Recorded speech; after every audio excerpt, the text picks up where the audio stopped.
ठीक है, स्टार्ट करें।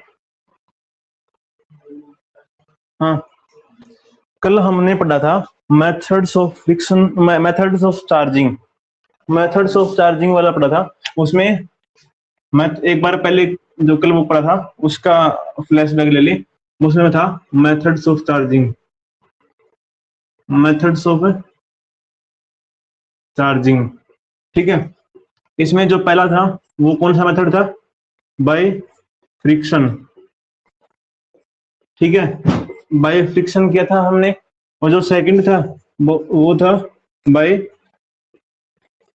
कंडक्शन।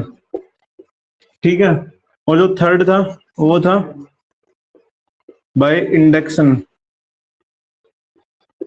ठीक है, फ्रिक्शन में हम दो बॉडी को रब करेंगे आपस में, एक बॉडी पे पॉजिटिव आएगा, एक पे नेगेटिव आएगा। कंडक्शन में क्या होगा? मतलब कंडक्शन में हम दो बॉडी को आपस में कॉन्टेक्ट कॉन्टेक्ट में लेके आएंगे, और इंडक्शन में कॉन्टेक्ट में नहीं लेके आएंगे, नॉट इन कॉन्टेक्ट। ठीक है, कॉन्टेक्ट में नहीं लेके आएंगे इसमें। ठीक है, इंडक्शन में कॉन्टेक्ट में नहीं लेके आएंगे और कंडक्शन में कॉन्टेक्ट में लेके आएंगे। ठीक है, आई बात समझ। और फ्रिक्शन में हम रब करेंगे दो बॉडीज को। ठीक है, अब एक बात बता दूंगा आपको कि कुछ बॉडीज हैं जिन पे प्लस चार्ज आता है फ्रिक्शन करने पे, और कुछ पे माइनस चार्ज आता है। वो एक बार मैं आपको लिखवा दूं ताकि आपको ध्यान में रह जाए। ठीक है, जो जो पॉजिटिव चार्ज, जब आप फ्रिक्शन करोगे, एक तो बॉडी है एक बॉडी है, इनके बीच में जो फ्रिक्शन लगेगा, ठीक है, ये ए है और ये बी है। ठीक है, इनके बीच में जब आप फ्रिक्शन से इसको चार्ज करोगे तो एक पे पॉजिटिव आने वाला है, एक पे नेगेटिव आने वाला है। ठीक है, अब पॉजिटिव कौन सी बॉडी पे आएगा और नेगेटिव कौन सी बॉडी पे आएगा, ये मैं एक बार आपको लिखवा दूं थोड़ा सा। ठीक है, ध्यान में रह जाए। ठीक है, वैसे समझा तो मैंने कल दिया था फ्रिक्शन का। ठीक है, तो पॉजिटिव किस किस पे आएगा? ठीक है, एक तो जो ग्लास रोड होगा, ग्लास, ठीक है, ग्लास से पॉजिटिव। दूसरा, ठीक है, हेयर पे पॉजिटिव। जब आप हेयर और कॉम को आपस में रब करते हो उस टाइम हेयर पे पॉजिटिव और कॉम पे नेगेटिव। एक पे पॉजिटिव तो एक पे नेगेटिव आने वाला है। ठीक है, खुद ब खुद आ जाएगा फिर तो, एक पे पॉजिटिव आ गया तो सेकंड पे नेगेटिव। ठीक है, तीसरा लिखवा दूं फर। फर क्या होता है? जो बिल्ली की जो ऊपर वाले जो बाल होते हैं ना उनको फर बोलते हैं। ठीक है, अब 4 नंबर सिल्क। ठीक है, और 5 नंबर पेपर। पेपर, इन पे ज्यादातर पॉजिटिव चार्ज आता है, इन पे ज्यादातर पॉजिटिव चार्ज आता है। ठीक है, रब करने पे। ठीक है, और अब लिखवा दूं नेगेटिव के, प्लास्टिक और रबर। प्लास्टिक और रबर, इन पे आता है ज्यादातर नेगेटिव चार्ज। ठीक है, एक बार ये स्क्रीनशॉट ले लें, ये नोट्स में नहीं है एक बार। ठीक है, जो मैंने नोट्स आपके पास सेंड किए थे, अपलोड किए थे इस पे टीचमेंट पे, उसमें नहीं है, तो एक बार जरा स्क्रीनशॉट लेने का और लिख लेना वहां पे। ठीक है, ग्लास पे पॉजिटिव चार्ज आएगा, रब करने पे हेयर पे, फर पे, सिल्क पे और पेपर पे, इन पे तो आएगा पॉजिटिव चार्ज रब करने पे, और प्लास्टिक और रबर पे आएगा नेगेटिव चार्ज रब करने पे। ठीक है, एक बार जरा स्क्रीनशॉट ले लेंगे इस चीज का। इसके बाद आगे हम स्टार्ट करेंगे प्रॉपर्टीज ऑफ चार्जेस।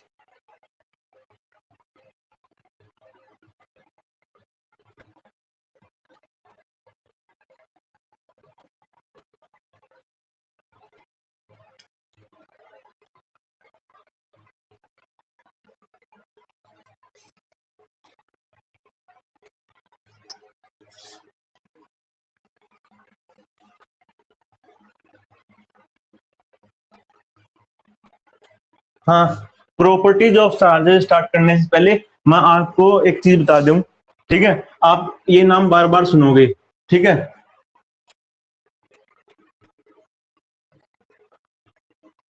ये नाम आप बार बार सुनोगे, पॉइंट चार्ज।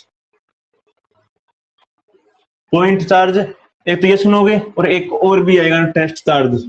ठीक है, टेस्ट चार्ज, ये नाम आपके चैप्टर में आगे बार बार आने वाले हैं। ठीक है, तो अब इनको पढ़ते हैं। पहले तो मैं आपको बता दूं पॉइंट चार्ज कौन सा होगा। ठीक है, अगर दो चार्ज हैं, एक चार्ज तो ये और एक चार्ज ये, ठीक है, अगर इनकी साइज वेरी स्मॉल है, very small as compare to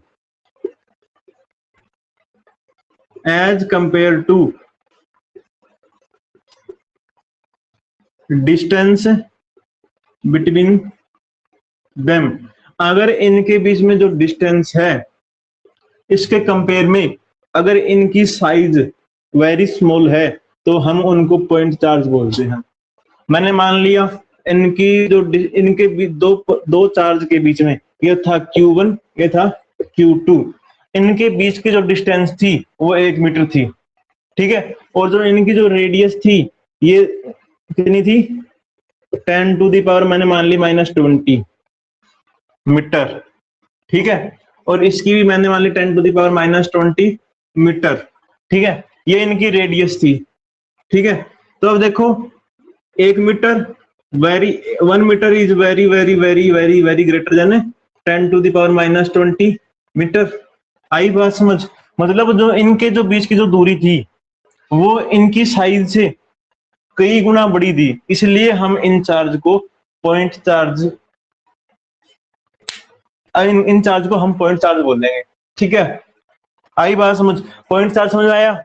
अगर दो चार्ज के बीच की डिस्टेंस ज्यादा हो as compare to their size तो हम उन चार्ज को पॉइंट चार्ज बोलेंगे, पॉइंट चार्ज कंसीडर करेंगे। ठीक है, अब टेस्ट चार्ज अगर हम कोई भी एक्सपेरिमेंट कर रहे हैं, ठीक है, तो वहां पे हमने चार्ज की क्या वैल्यू ली है उस वैल्यू उसको हम बोलते हैं टेस्ट चार्ज, कि किस चार्ज के साथ हम एक्सपेरिमेंट कर रहे हैं। ठीक है, वो आगे हम जैसे इलेक्ट्रिक फील्ड पढ़ेंगे तो इलेक्ट्रिक फील्ड निकाल रहे हैं तो कौन सा चार्ज की हेल्प से निकाल रहे हैं उसको हम टेस्ट चार्ज बोलेंगे। ठीक है, कौन सा चार्ज के साथ हम एक्सपेरिमेंट कर रहे हैं। ठीक है, अब आगे चलते हैं, basic properties of electric charge.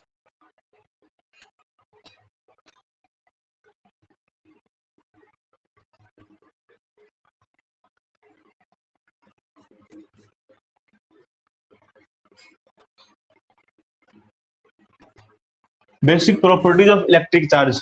सबसे पहले मैं बता दूंगा आपको, जो चार्ज है ये कौन सी क्वांटिटी है, स्केलर क्वांटिटी है। ठीक है, और अगर कोई भी क्वांटिटी स्केलर है तो उसके पास पहली कंडीशन तो ये होगी कि नो डायरेक्शन। ठीक है, और सेकंड कंडीशन क्या होगी,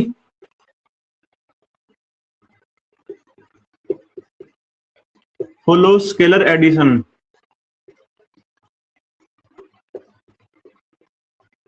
ठीक है, तो चार्ज एक स्केलर क्वांटिटी है जिसके पास डायरेक्शन नहीं है और वो स्केलर एडिशन को फॉलो करता है। जो जो स्केलर क्वांटिटी है वो हमेशा स्केलर एडिशन को फॉलो करती है। ठीक है, स्केलर एडिशन मतलब सीधा 2 + 4 = 6, ये स्केलर एडिशन है। ठीक है, और वेक्टर एडिशन में वो ट्राइंगल रूल वगैरह हम लगाते थे। ठीक है, तो वो लगाना पड़ेगा, और स्केलर एडिशन में डायरेक्ट ऐड करो। ठीक है, तो चार्ज एक स्केलर क्वांटिटी है तो वो कौन सा एडिशन फॉलो करेगी, स्केलर एडिशन फॉलो करेगी ना। तो पहली प्रॉपर्टी तो यही होगी कि addition of charge, addition of charge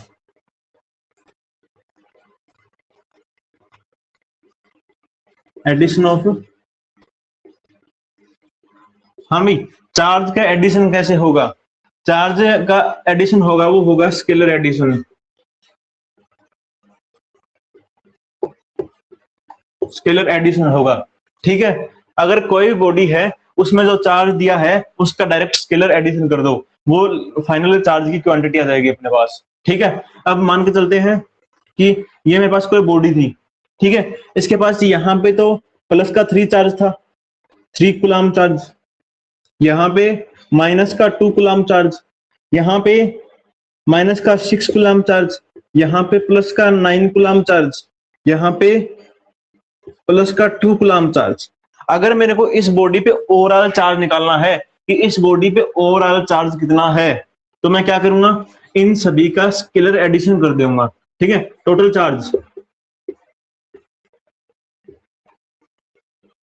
total charge कितना आएगा, इन सभी का स्केलर एडिशन कर दूंगा।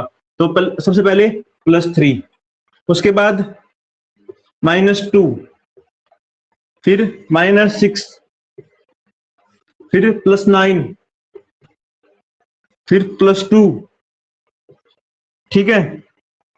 अब इनका डायरेक्ट ऐड कर देंगे तो 9 और 2 11 और 3 14, -6 8 और -2 प्लस का 6 बच गया ना,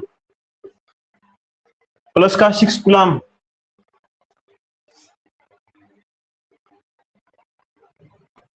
आया समझ? ये था addition of charge. Addition of charge सभी को समझ आ गया? समझ नहीं आया तो बोल देना भाई। एडिशन ऑफ चार्ज, ठीक है। चार्ज कौन सा एडिशन फॉलो करता है, स्केलर एडिशन, ठीक है। अब आगे चले।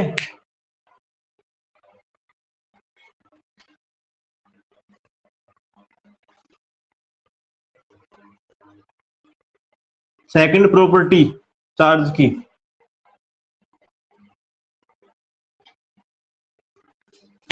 Quantization of charge.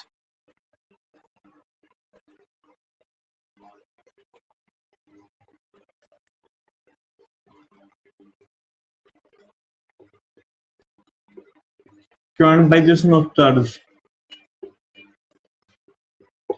Quantization of charge जो प्रॉपर्टी है चार्ज की, वो क्या बोलती है, जो चार्ज कभी भी एक बॉडी से दूसरी बॉडी में ट्रांसफर होगा। मान के चलते हैं कि इस बॉडी में एक इलेक्ट्रॉन था और एक बॉडी ये थी। अगर ये वाला इलेक्ट्रॉन इस बॉडी से इस बॉडी में ट्रांसफर हो रहा है, A body to B body में ट्रांसफर हो रहा है, तो ये पार्शियली ट्रांसफर नहीं हो सकता, ठीक है। पार्शियली ट्रांसफर नहीं हो सकता, ये इस कंडीशन में मतलब हाफ इलेक्ट्रॉन ट्रांसफर नहीं हो सकता, ठीक है, इम्पॉसिबल। या फिर 3/4 इलेक्ट्रॉन ट्रांसफर नहीं हो सकता। आई बात समझ? अगर इसको ट्रांसफर होना है तो इस पूरे कंप्लीट को ट्रांसफर होना पड़ेगा, मतलब कंप्लीट को ट्रांसफर होना पड़ेगा, ठीक है। ये पार्शियली ट्रांसफर नहीं हो सकता एक बॉडी से दूसरी बॉडी पे, ये बोलता, ठीक है। क्वांटाइजेशन ऑफ चार्ज, जो चार्ज की प्रॉपर्टी है वो क्या बोलती है कि एक बॉडी से दूसरी बॉडी पे पार्शियली चार्ज या फिर मैं बोलूं पार्शियली इलेक्ट्रॉन ट्रांसफर नहीं हो सकते।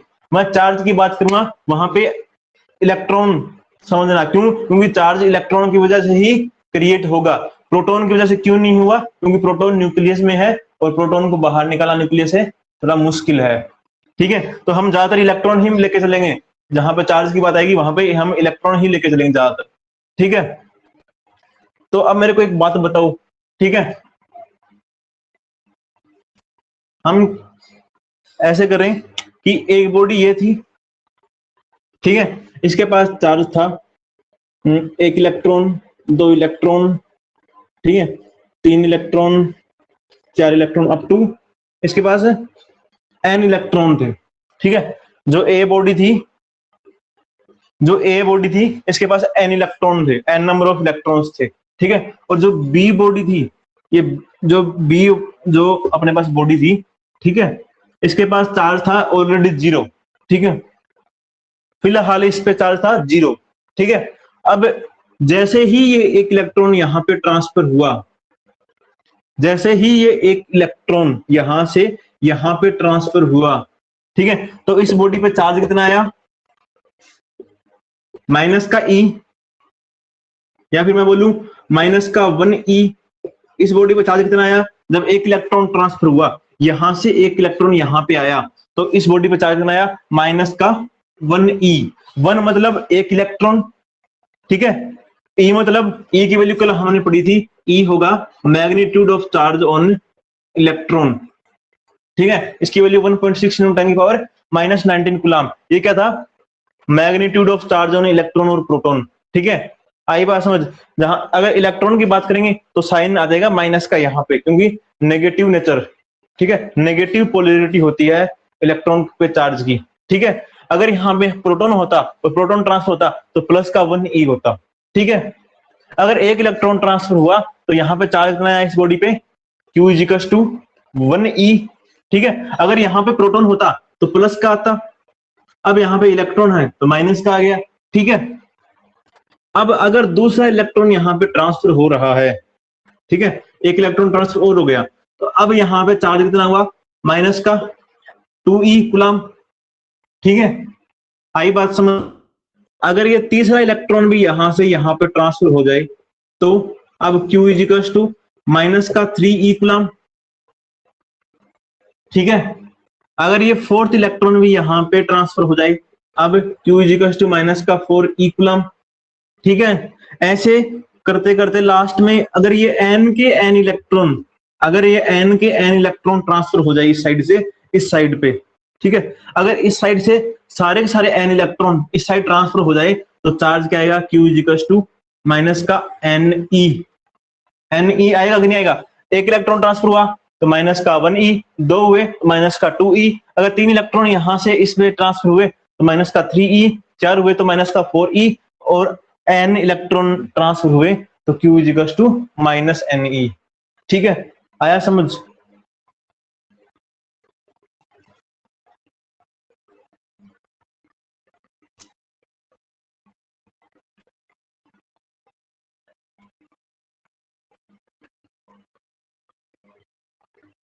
हाँ भी एक क्या, एक बार कमेंट पढ़ लो भाई, शायद किसी को कोई डाउट लग रहा है।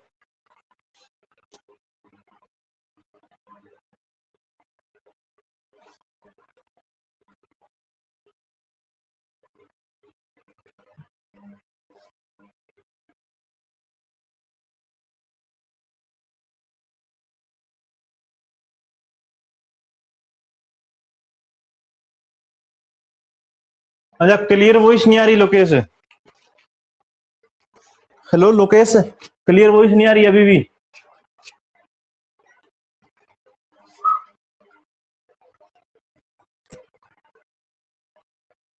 वॉइस का इश्यू बता रहे हैं भाई। हाँ ये समझ आया कि नहीं आया। अगर n इलेक्ट्रॉन ट्रांसफर होंगे तो चार्ज की वैल्यू क्या आएगी, Q is equal to Ne, ठीक है।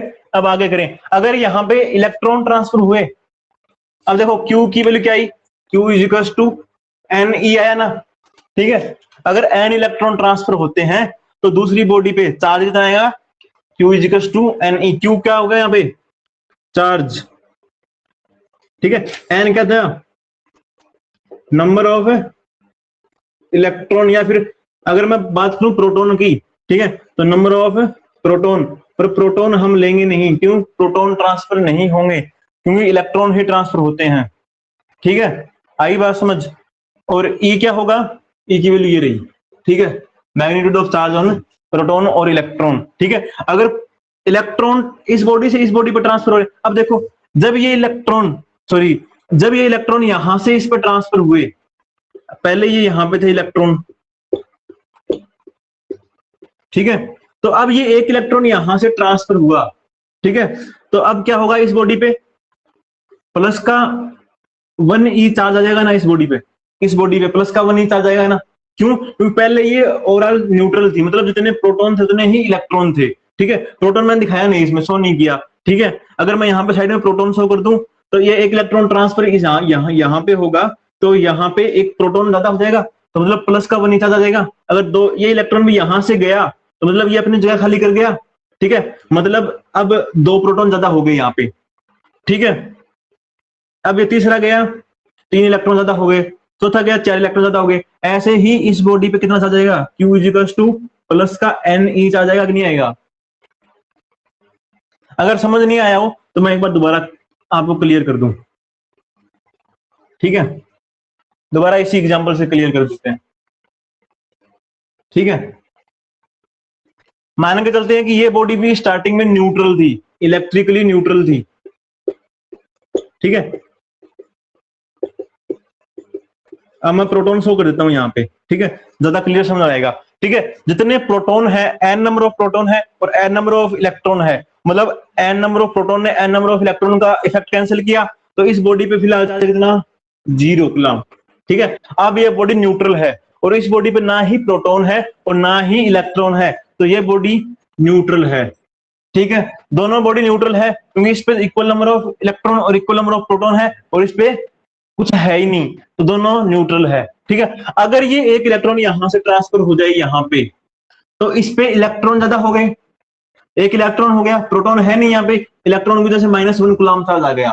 ठीक है, और यहाँ पे जो ये इलेक्ट्रॉन थे बचे हुए, ठीक है, एक इलेक्ट्रॉन ट्रांसफर हो गया, मतलब इस प्रोटॉन को छोड़ के बाकी सारे प्रोटॉनों का इफेक्ट कैंसिल कर दिया इलेक्ट्रॉन ने, लेकिन इसका इफेक्ट कैंसिल नहीं हो पाया, तो इस बॉडी पर चार्ज कितना जाएगा, प्लस का 1e।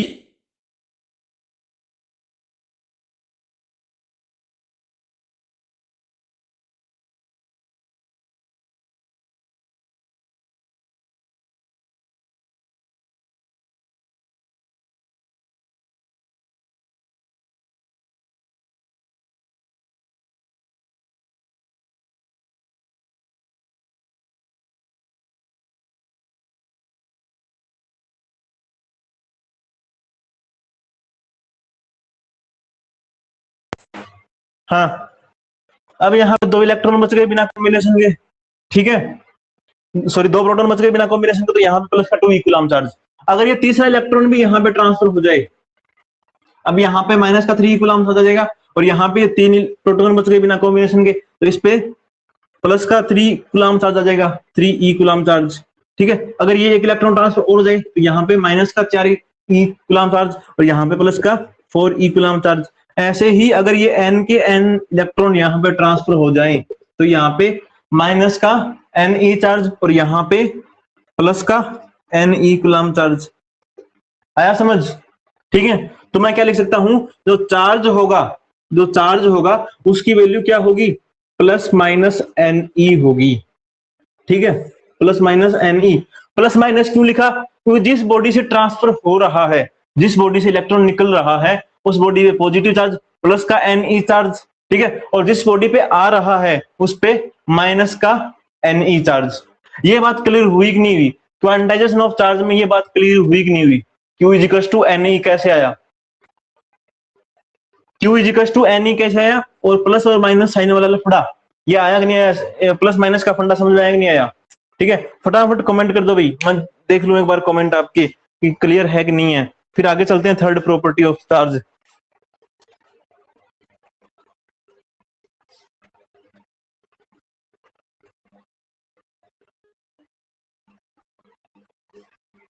ठीक है, थर्ड प्रॉपर्टी ऑफ चार्ज है conservation of charge. Third property है कंजर्वेशन ऑफ चार्ज।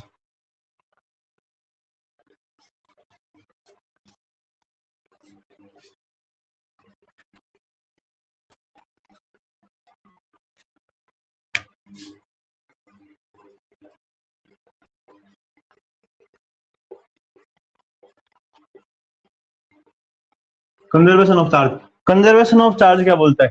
ठीक है, वैसे ही आपने पहले पढ़ा होगा conservation of momentum, conservation of energy.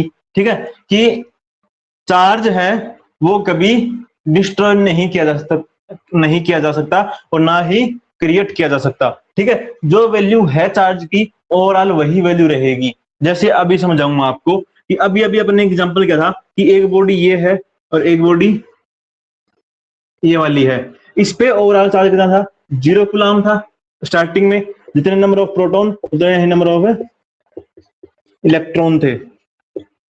ठीक है, मतलब 4 प्रोटॉन और 4 इलेक्ट्रॉन, मतलब ओवरऑल कितना चार्ज, 0, क्योंकि इस प्रोटॉन ने इस इलेक्ट्रॉन का इफेक्ट कैंसिल किया, इसने इसका इफेक्ट कैंसिल किया, इसने इसका इफेक्ट कैंसिल किया और इसने इसका इफेक्ट कैंसिल कर दिया, तो मतलब ओवरऑल चार्ज कितना बचा, 0 ना। 0 क्यों आया, क्योंकि equal number of proton and electron है, और इस पे 0 कूलम्ब चार्ज मान लिया कि नहीं तो इस पे इलेक्ट्रॉन है नहीं ही प्रोटॉन है। ठीक है, तो इस पे भी 0 कूलम्ब चार्ज और इस पे भी 0 कूलम्ब चार्ज। अगर मैं बोलूं पूरे सिस्टम का, पूरे सिस्टम मतलब इन दोनों बॉडी का, ए और बी का, अगर मैं पूरे सिस्टम की बात करूं मतलब ए और बी, अगर पूरे सिस्टम का चार्ज, अब बताओ मेरे को पूरे सिस्टम का चार्ज कितना है, पूरे सिस्टम का चार्ज कितना, ए और बी को मिला के कितना चार्ज बना, इसका 0 कूलम्ब, इसका भी कितना 0 कूलम्ब। मतलब मैं सिस्टम की बात करूं, सिस्टम कौन सा, ए बी। ठीक है, ए बी सिस्टम की बात करूं तो ओवरऑल चार्ज कितना है, 0 कूलम्ब। ठीक है, ए और बी पे, ए और बी को मिला के दोनों पे चार्ज कितना, 0 कूलम, क्योंकि इस पे 0, इस पे भी 0, ठीक है। तो ओवरऑल कितना, 0 + 0 = 0 कूलम। आई बात समझ, मतलब पूरे सिस्टम पे 0 कूलम है, ठीक है। अब बात करते हैं, अगर ये इलेक्ट्रॉन यहां से इस पे ट्रांसफर हो जाए, ठीक है, यहां से इस पे ट्रांसफर हो गया, अब क्या होगा, अब ये 3 इलेक्ट्रॉन, ये 3 पेयर बचे, ठीक है। इन्होंने तो आपस में इफेक्ट कैंसिल कर दिया, लेकिन इस प्रोटॉन का इफेक्ट कैंसिल नहीं हुआ, ठीक है। तो इस पे प्लस का ई कूलम चार्ज, ये मतलब जो यहां पे जो वैल्यू लिखी थी ना, E = 1.6 × 10⁻⁻19 कूलम, यही चार्ज होता है प्रोटॉन पे, ठीक है। आई बात समझ। और इस साइड कितना चार्ज आया, इस साइड आएगा माइनस का ई कूलम। माइनस का क्यों आया, क्योंकि यहाँ पे इलेक्ट्रॉन है, ठीक है। आई बात समझ, ठीक है। अगर ये इलेक्ट्रॉन भी यहां पे ट्रांसफर हो जाए, ठीक है, हाँ, इससे पहले एक बात, अब बताओ,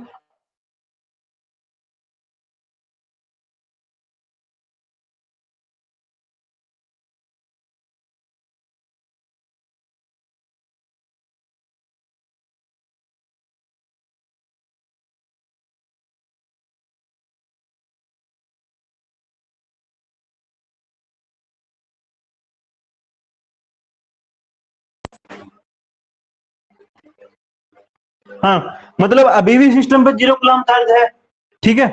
आई बात समझ। और पहले भी सिस्टम पे 0 कूलम चार्ज था। अगर ये एक इलेक्ट्रॉन और था, ये ट्रांसफर हो जाए इस साइड, ठीक है, ये इस साइड ट्रांसफर हो गया, तो अब यहां पे कितना बचा, इस इलेक्ट्रॉन ने इसका कैंसिल किया इफेक्ट, इस इलेक्ट्रॉन ने इस प्रोटॉन का इफेक्ट कैंसिल किया, मतलब 2 प्रोटॉन बचे हैं बिना पेयरिंग के। तो अब यहाँ पे प्लस का 2 कूलम चार्ज आ जाएगा, ठीक है। और यहाँ पे 2 इलेक्ट्रॉन आ गए, तो यहाँ पे कितना चार्ज आएगा, माइनस का 2 कूलम। अब देखते हैं इस पे कितना चार्ज आया, अब प्लस का 2 कूलम, और उस पे कितना आया, माइनस का 2 कूलम। ओवरऑल चार्ज कितना आया,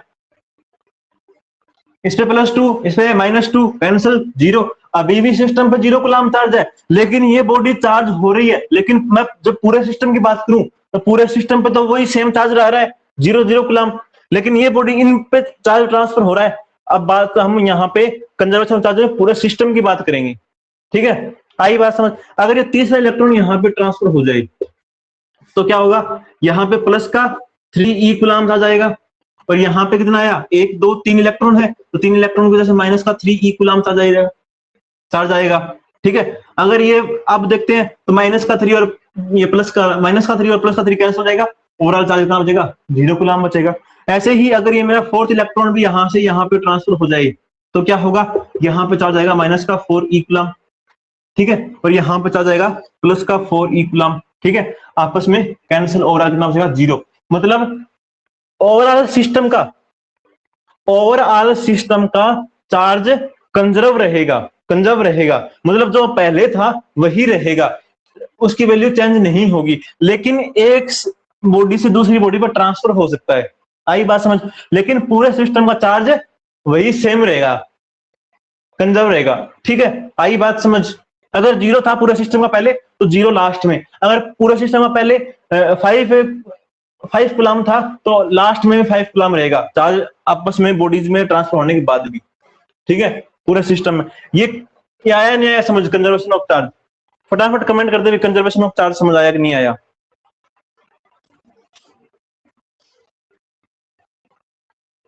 हाँ अनिल, आ गया समझ?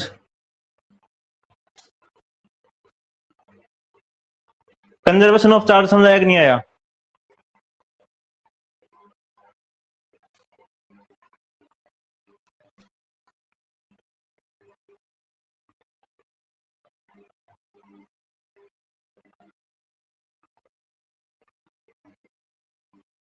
आ गया सभी को समझ? ठीक है। एनसीईआरटी में ये 3 ही प्रॉपर्टी दी हुई है भाई, ठीक है, कंजर्वेशन ऑफ चार्ज की। वैसे हम एक प्रॉपर्टी और है कंजर्वेशन ऑफ चार्ज की, चार्ज इज इनवेरिएंट है, वो भी पढ़ते हैं, ठीक है। तो वो भी मैं आपको एक बार करवा देता हूँ, चार्ज इज इनवेरिएंट, वो प्रॉपर्टी में करवा दूं, लेकिन एनसीईआरटी में 3 ही है,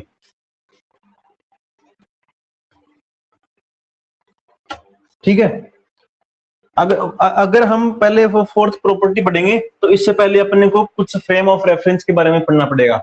ठीक है, मानते हैं कि मैं यहाँ पे खड़ा हूं, ठीक है, तो मैं यहाँ पे मेरे हिसाब से जो मैं फ्रेम लूंगा, ठीक है, एक्स और वाई कोऑर्डिनेट लूंगा, ठीक है। अगर ये कोई पॉइंट, ये ए था, ये बी है, और यहाँ पे कोई सी खड़ा है, ठीक है, आई बात समझ। तो ए बंदा क्या बोलेगा कि मेरे हिसाब से इसके कोऑर्डिनेट ये होना चाहिए x1 और y1, ठीक है।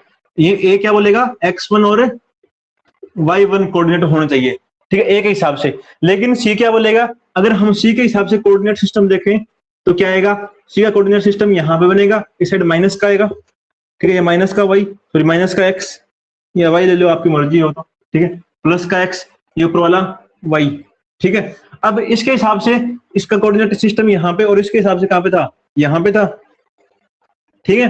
तो अब इसके हिसाब से क्या आएगा, ये मान लिया मैंने x और ये मान लिया मैंने y डबल डैश या फिर y2 मान लिया, ठीक है, और इसको मान लिया मैंने माइनस का x2, ठीक है, ये इस साइड आएगा ना तो माइनस का x2 होगा, तो इसके हिसाब से क्या हुए कोऑर्डिनेट, माइनस का x2 और y2, मतलब कोऑर्डिनेट अलग अलग हुए।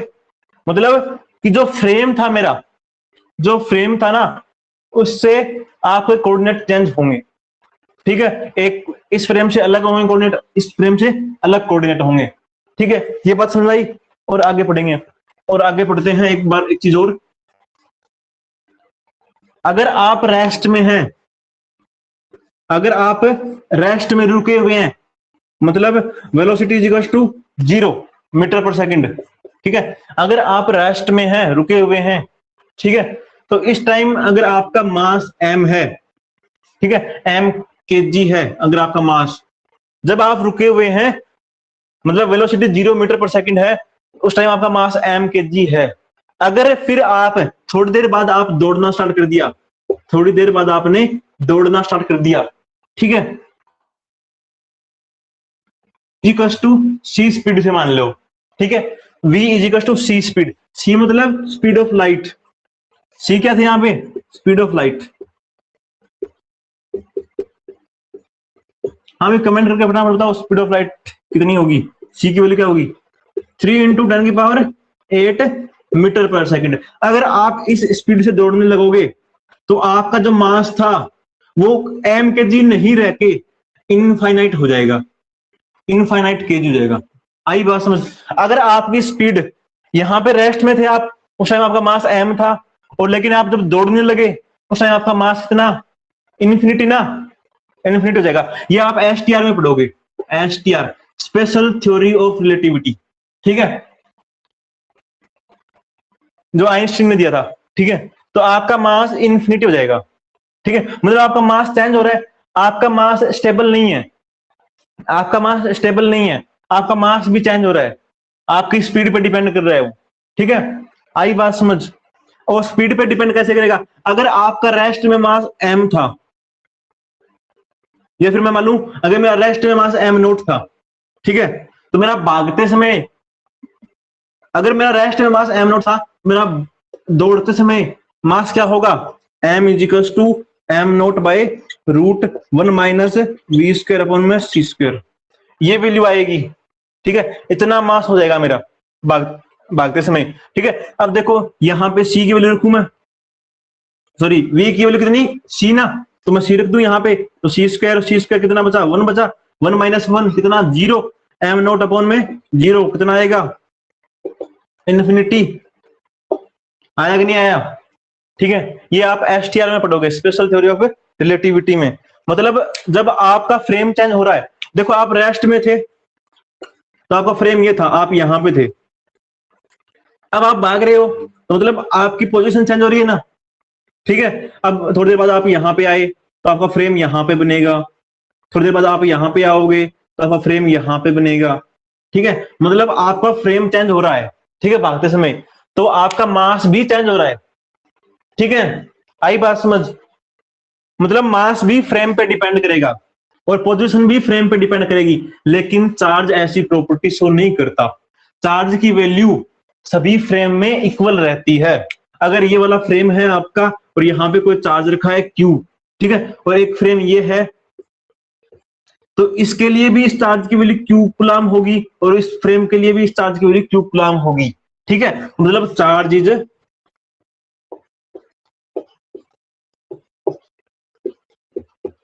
इनवेरिएंट। ठीक है, चार्ज चेंज नहीं होता, चार्ज वेरी नहीं करता फ्रेम टू फ्रेम। ठीक है, लेकिन मास भी फ्रेम टू फ्रेम वेरी करता है, लेंथ भी फ्रेम टू फ्रेम वेरी करती है।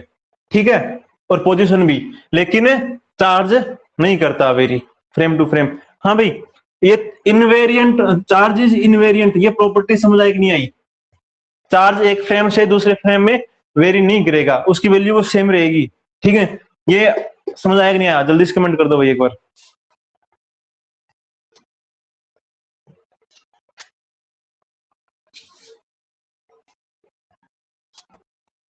नहीं आया कपिल? चलो कोई बात नहीं, दोबारा कराएंगे।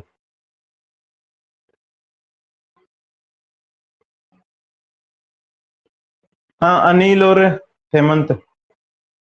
नीरज गया?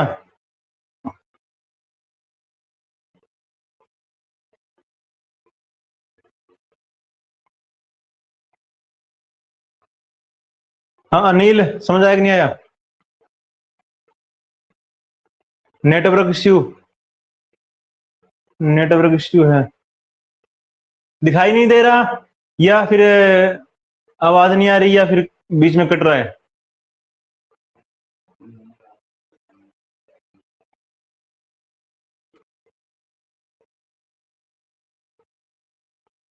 अच्छा, आपके फोन में?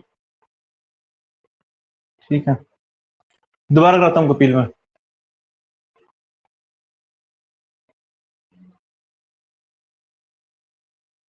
हाँ, दोबारा कराता हूँ इसको मैं। ठीक है, आप एक काम करना, फ्रेम ऑफ, पहले तो फ्रेम ऑफ रेफरेंस की बात करते हैं।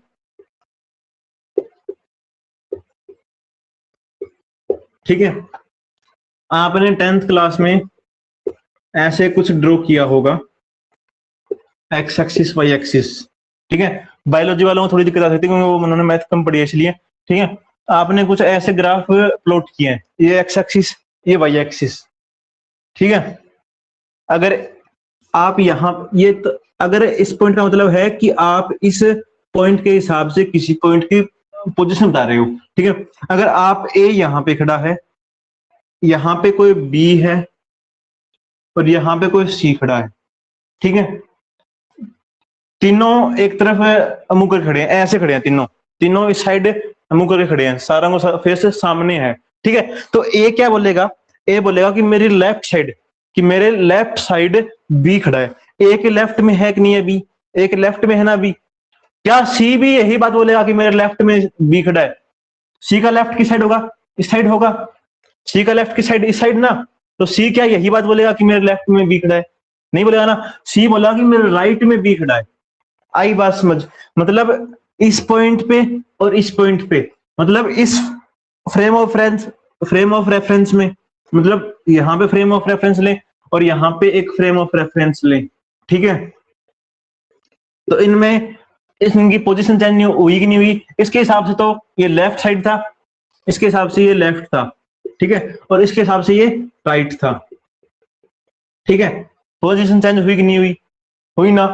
ठीक है, अब बात करते हैं आपके मास की। ठीक है, अगर आप स्टेबल हो, एक जगह रुके हुए हो, आपकी वेलोसिटी कितनी? 0 मीटर पर सेकंड, आप दौड़ नहीं रहे। ठीक है, अगर इस टाइम आपका मास m के जी है, ठीक है, इस टाइम आपका, जब आप दौड़ नहीं रहे थे उस टाइम आपका मास था m के जी। ठीक है, आई बात समझ? या फिर मैं कुछ ले लूं कि आपका, मान के चलो कि एग्जांपल लेते हैं, 50 किलो वजन था आपका जब आप रुके हुए थे। ठीक है, लेकिन जब आप वेट मशीन पे, ये वेट मशीन थी और आप यहां पे थे, रुके हुए थे। ठीक है, उस टाइम आपका मास था 50 के जी, लेकिन जब आप वेट मशीन पे दौड़ने लगे तो आपका मास इंक्रीज होगा।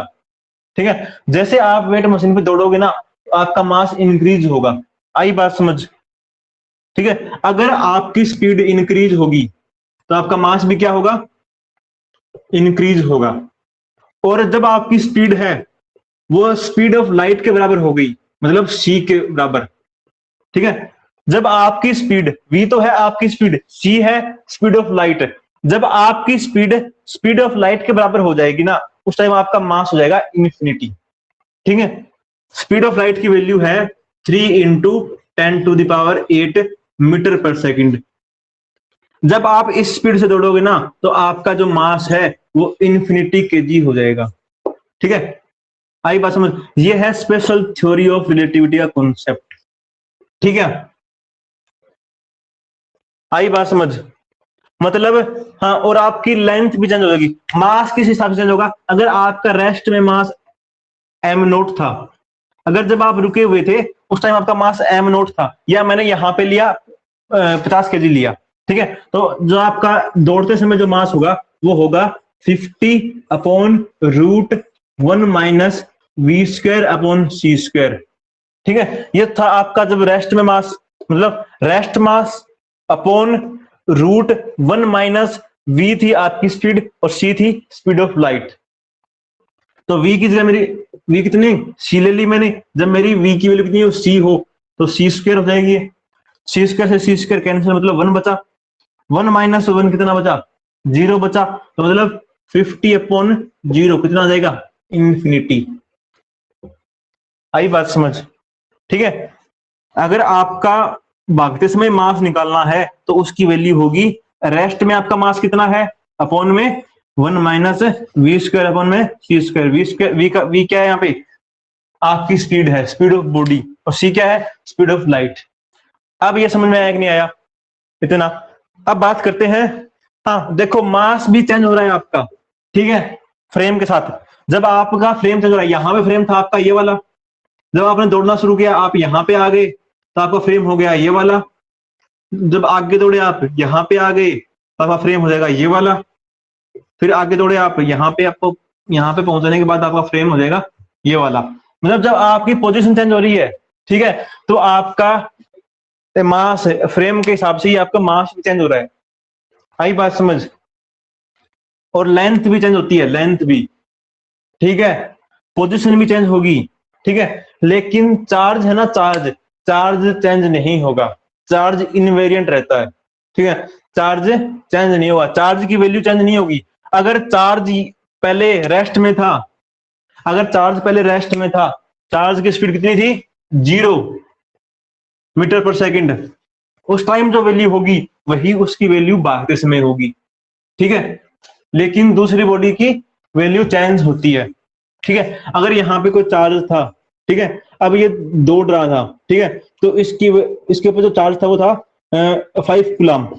ठीक है, अगर ये रेस्ट में था, अगर इसकी स्पीड कितनी थी, 0 मीटर पर सेकंड मान लू मैं, अगर यही चार्ज दौड़ने लगा v=c के स्पीड के हिसाब से, ठीक है, या फिर कोई और भी स्पीड हो सकती है, तो इसकी वैल्यू 5 कूलम ही रहेगी, इसकी वैल्यू चेंज नहीं होगी। ठीक है, ये वैल्यू सेम रहेगी, चेंज नहीं होगी।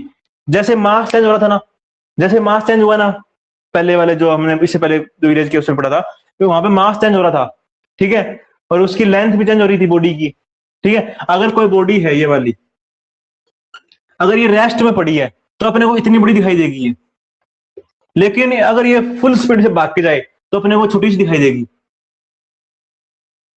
ठीक है, दिखाई देगी कि नहीं देगी? ठीक है, अगर एक कार है, कार रुकी हुई है, अगर कोई कार रुकी हुई है, ठीक है, तो उसकी लेंथ अपने को बड़ी दिखाई देगी, लेकिन यही कार अगर फुल स्पीड से भाग के जाए अपने पास से तो अपने को छोटी सी दिखाई देगी। ठीक है, इसको बोलते हैं, इस कॉन्सेप्ट को बोलते हैं स्पेशल थ्योरी ऑफ रिलेटिविटी। ठीक है, मतलब लेंथ भी चेंज हो रही है, ऐसे ही मास चेंज होता है, ठीक है, और पोजीशन भी चेंज हो रही है, लेकिन चार्ज है ना, चार्ज चार्ज की वैल्यू चेंज नहीं होती। ठीक है, चार्ज की वैल्यू चेंज नहीं होगी, मास चेंज होगा, ठीक है, और लेंथ भी चेंज होगी, पोजीशन भी चेंज होगी, लेकिन मास की वैल्यू सेम रहेगी। ठीक है, अगर यहाँ पे रुके हुए मास सॉरी रुके हुए चार्ज की वैल्यू 5 कूलम थी, और जब उसकी स्पीड से उसने स्पीड पकड़ ली, ठीक है, तो भी उसकी वैल्यू 5 कूलम ही होगी, वैल्यू चेंज नहीं होगी। ठीक है, ये समझ आया कि नहीं आया? चार्ज इज इनवेरिएंट, ये वाली प्रॉपर्टी समझ में आएगी नहीं आई? चार्ज इज इनवेरिएंट, फटाफट कमेंट कर दे भाई, फिर आगे कूलम्ब्स लॉ पढ़ेंगे।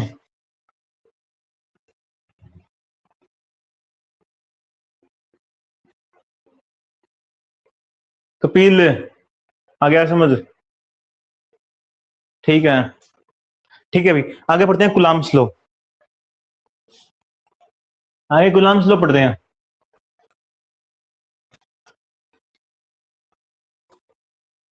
कल संडे को क्लास होगी भाई, कहीं आप मिस मत कर देना कि संडे को क्लास नहीं होगी, कल होगी क्लास संडे को, ठीक है।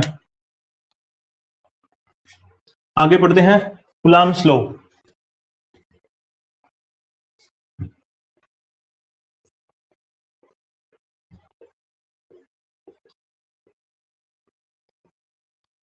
कुलाम्स लॉ, कुलाम्स लॉ क्या बोलता है? जैसे आपने 11th में आपने ग्रेविटेशन पढ़ा होगा, 11th में आपने ग्रेविटेशन पढ़ा है। ग्रेविटेशन में क्या था कि दो हैवी बॉडी है, ठीक है, उनके बीच में जो फोर्स लगता है उसकी वैल्यू होती है Gm1m2 अपॉन में r²।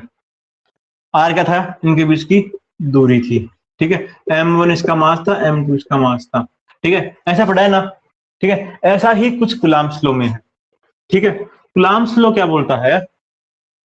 कुलाम्स लॉ ये बोलता है कि अगर दो चार्ज है, एक चार्ज ये वाला, एक चार्ज ये वाला, ठीक है, दो चार्ज है, हो सकता है ये प्लस का है और ये भी प्लस का है तो रिपेल होंगे, हो सकता है ये माइनस का है और ये भी माइनस का है तो भी रिपेल होंगे, हो सकता है कि एक प्लस का है और एक माइनस का है तो अट्रैक्ट होंगे, ठीक है।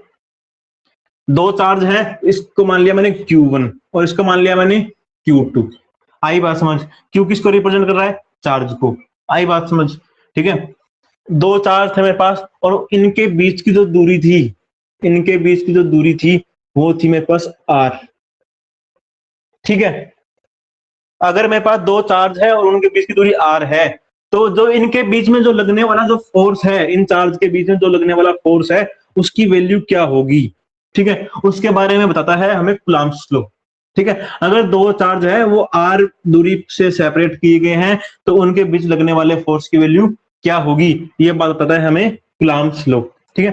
तो जो जो फोर्स होगा ना, जो फोर्स इन दो चार्ज के बीच में लगेगा वो डायरेक्टली डिपेंड करता है इन चार्ज के प्रोडक्ट के, ठीक है, मतलब Q1 और Q2 के प्रोडक्ट पे डिपेंड करता है।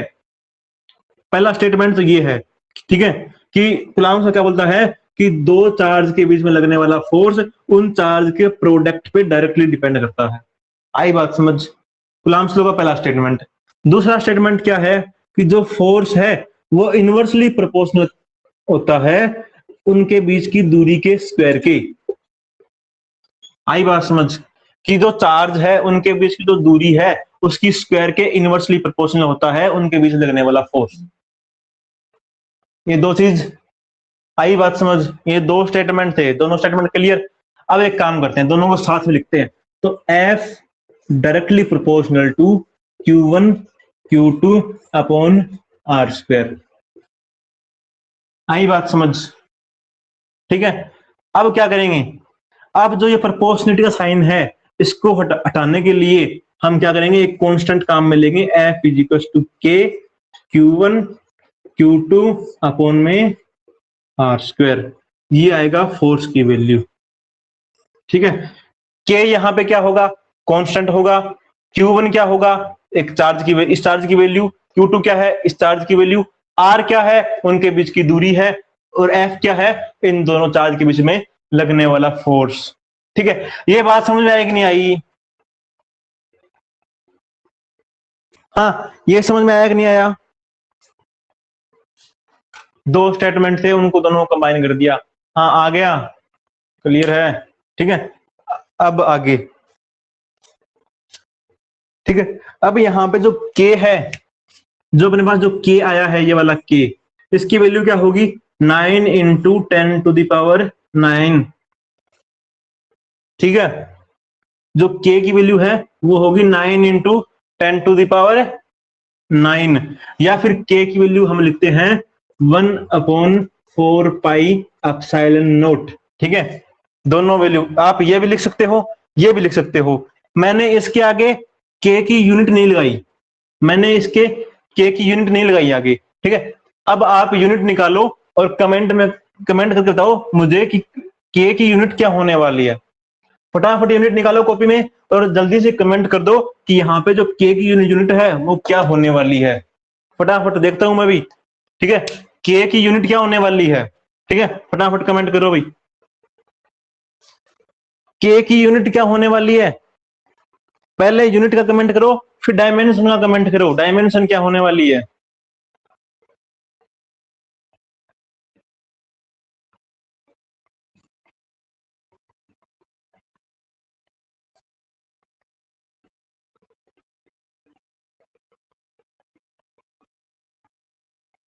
हाँ, के की यूनिट क्या होने वाली है। फोर्स की यूनिट होगी न्यूटन, और चार्ज की होगी कूलाम, और आर मतलब दूरी, दूरी की होगी मीटर। निकालो फटाफट।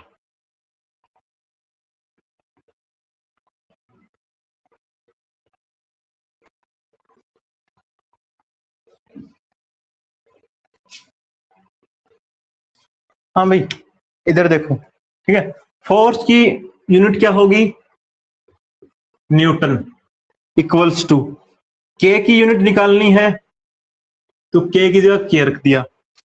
क्यू की यूनिट क्या होगी, क्यू क्या है, चार्ज है, तो चार्ज की यूनिट होगी कूलाम, और इस चार्ज की यूनिट क्या होगी कूलाम अपॉन आर मतलब दूरी, इन दोनों के बीच की दूरी, दूरी की होती है मीटर, ठीक है, डिस्टेंस की क्या होगी मीटर, ठीक है, और यहां पे स्क्वायर है तो मीटर स्क्वायर। आई बात समझ। तो न्यूटन इज इक्वल टू के सी स्क्वायर अपॉन एम स्क्वायर, ठीक है, एम स्क्वायर इस साइड डिवाइड में था, इस साइड आ जाएगा इसमें मल्टीप्लाई में, तो न्यूटन इंटू मीटर स्क्वायर, और के स्क्वायर इस साइड मल्टीप्लाई में था तो इस साइड आ जाएगा डिवाइड में, ठीक है। तो के की यूनिट क्या आई newton metre square upon coulomb square, तो newton metre square upon coulomb square. आई बात समझ, ये आ गया समझ, ठीक है। अब इसके बाद जो मैंने, हाँ इसकी डायमेंशन निकाल लो भाई, इसकी डायमेंशन,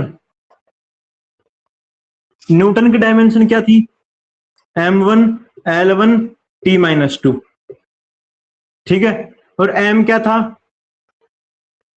m मीटर मतलब लेंथ, तो मतलब लेंथ की स्क्वायर, ठीक है, अपॉन कूलाम की क्या थी, कूलाम की डायमेंशन क्या थी a1 t1 थी, कूलाम की a1 t1 थी, यहां पे स्क्वायर है तो स्क्वायर लगा देंगे।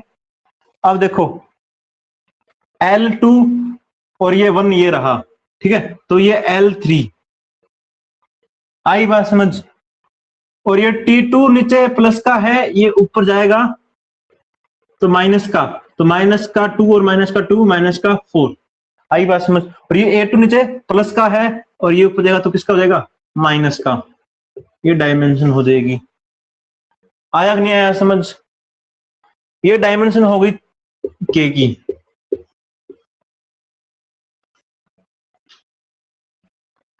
आई बात समझ, हाँ कपिल आई समझ, बायोलॉजी के वो आप 11th में थे ये डायमेंशन और यूनिट वगैरह वाले।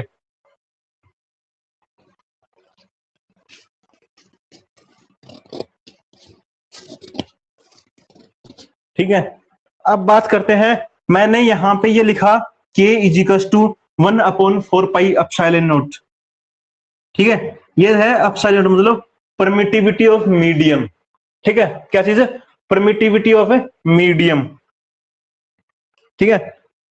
अब परमिटिविटी एप्सिलॉन नॉट को मैं कल डिफाइन कर दूंगा क्या होगा, आज टाइम नहीं है, ठीक है, इसकी डायमेंशन और यूनिट करेंगे फिर क्लास को एंड करेंगे, ठीक है।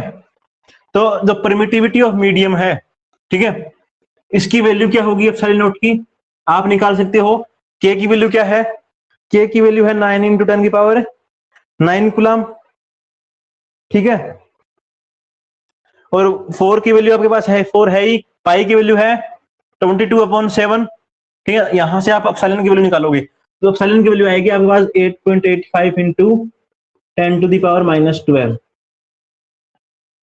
ठीक है, और इसकी जो यूनिट आएगी वो क्या आएगी देखो, के और एप्सिलॉन के बीच में रिलेशन क्या है? K inversely proportional to 1 upon epsilon naught है कि नहीं है? देखो 4 कांस्टेंट है, पाई भी कांस्टेंट है, और के और एप्सिलॉन इनमें रिलेशन देखो 1 अपॉन एप्सिलॉन आ रहा है, मतलब ये इनवर्सली प्रोपोर्शनल हुआ, मतलब जो इसकी जो यूनिट है वो क्या होगी? वो भी उल्टी होगी, c square upon N M square.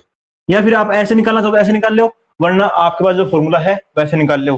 के की यूनिट क्या होगी? ये वाली एन एम स्क्वायर अपॉन सी स्क्वायर, और अब 4 की कुछ यूनिट होगी नहीं, पाई की भी नहीं होगी, एप्सिलॉन की क्या होगी? वो आ जाएगी इसकी जस्ट रिवर्स, उल्टी आ जाएगी, ठीक है, इनवर्स आ जाएगी। ये आया समझ? अब आप इसकी डायमेंशन भी निकाल सकते हो। इसकी डायमेंशन क्या आने वाली है? बस जो प्लस के वो माइनस हो जाएंगे, माइनस के वो प्लस हो जाएंगे, ठीक है। हाँ, ये आपके लिए एक होमवर्क भी है, आपके लिए ये होमवर्क है कि जो एप्सिलॉन नॉट है, ठीक है, इसकी डायमेंशन निकाल के लेके आओगे आप, ठीक है। और क्या था? हाँ, एप्सिलॉन नॉट की डायमेंशन क्या होगी ये निकाल के आओगे आप।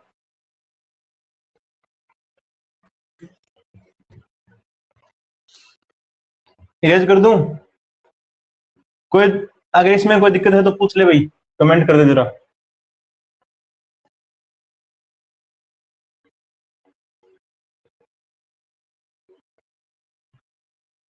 क्लियर है?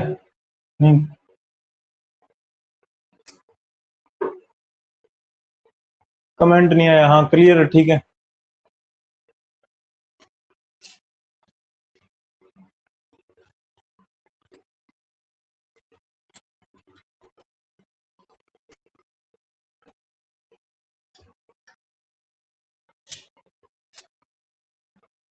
रिकॉर्डिंग आ गया?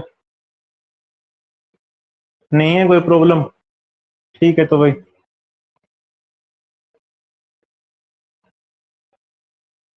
हाँ, अब एक चीज बताऊँ आपको, ठीक है।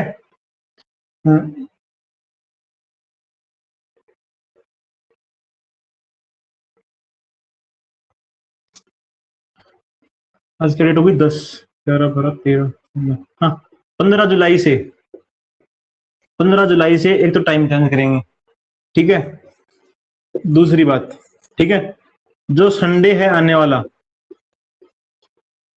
जो कल आएगा वो नहीं, उससे आगे वाला, उसको होगा अपना टेस्ट संडे को, ठीक है। और टेस्ट में जो बंदा फर्स्ट रैंक लेके आएगा, या जो सेकंड लेके आएगा, सेकंड और फर्स्ट के लिए प्राइज है, ठीक है, उनके लिए होगा प्राइज, ठीक है। प्राइज में कुछ भी हो सकता है, एक तो टेस्ट सीरीज हो सकती है फ्री की, ठीक है, मॉक टेस्ट हो सकते हैं फ्री के, ठीक है, और फीस में डिस्काउंट हो सकता है, ठीक है। और जो अपना जो नया कोर्स होने वाला है, ठीक है, एयरफोर्स और नेवी का, ठीक है, उसमें आपको छूट मिल सकती है, ठीक है, मतलब इन्हीं में से होगा कोई ना कोई नाम, ठीक है, कोई ना कोई प्राइज इन्हीं में से होगा। तो आप संडे को तैयार रहें भाई, फर्स्ट और सेकंड वाले, ठीक है, इनको ही मिलने वाला इनाम, ठीक है। बाकी सारे तैयारी करके आना भाई, संडे को टेस्ट होगा, ठीक है, और फर्स्ट सेकंड को प्राइज मिलने वाला है, तो पूरी तैयारी के साथ आए, ठीक है। अब एंड कर दें क्लास, कोई डाउट है तो पूछ लें एक बार फिर लास्ट में, वरना क्लास को एंड करते हैं।